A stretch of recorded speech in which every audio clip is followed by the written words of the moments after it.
Charles Ogonyo Buke County Mamiori Obedo Father Maryknoll Makati Okwongo Gwenge mag South Nyanza kaka padri buore ruok mar Catholic Foreign Mission mabende ong'ere kaka Maryknoll. Tiegruok mayande ne owe mana ne pate mawuok e piny mar Amerika kod Canada. E Kenya mangima sani koro ntiere mana pete adek kende ma oting'o Ogonyo ma osekalo e tiegruok mar Maryknoll. Father chake higni maloyo 100 ma okalo.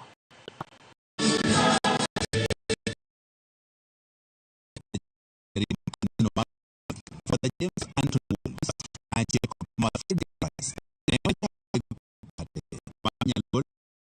mondo yuti machiegni kod oganda mang'ao e buore rugno maonge kaka Catholic Fathers Mission OTC kaka Maryknoll bukasa mar Catholic negi mar kanisano mar Catholic Pius X tiegruok ni mar pate buorokno mar Catholic Foreign Mission ne tiego mana pate kod brothers mawuok e pinje mag Amerika kod Canada kalore kod chik margi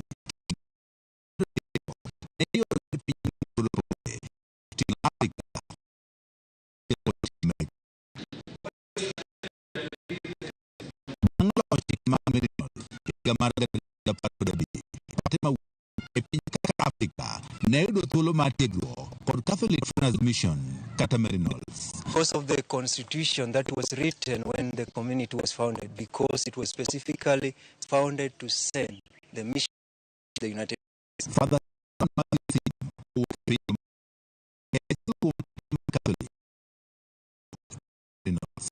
I'm very curious to know how, and when I met them, I realized a community that really are interested in the people need rather than what they want to provide for the people. And I think that is a more meaningful mission for me, and I've been inspired by many Maryknoll missioners. Kenya, Father Joseph Yu, Father Moko Maryknoll, Yana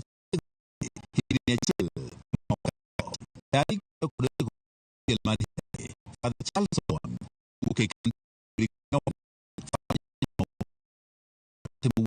Kenya, mabende koro tigo tiegruok margi kod Maryknoll bang' siumu mane obedo moko higa mar 2020.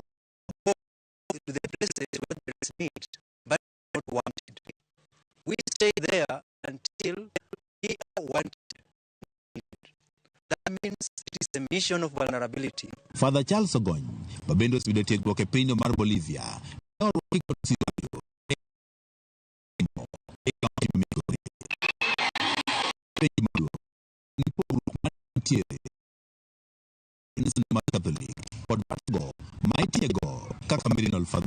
Some of the priests, they will not be working in churches.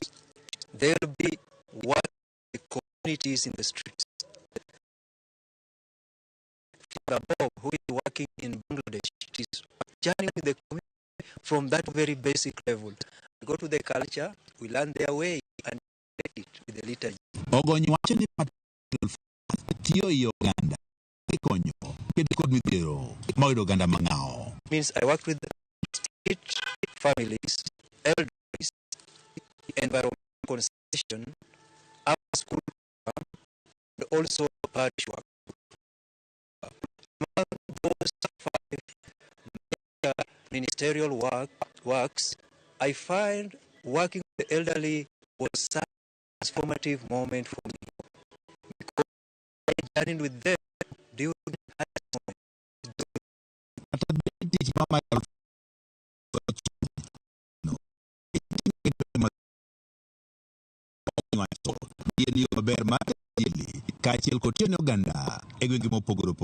Made myself vulnerable to journey communities from where they were.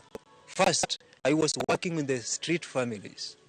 And street families, when we are talking about street families, it is a very dangerous space. Nyakane chak tiegruok ma Maryknoll Fathers kod Brothers higni malo 100 mokalo mar mopake kod Brothers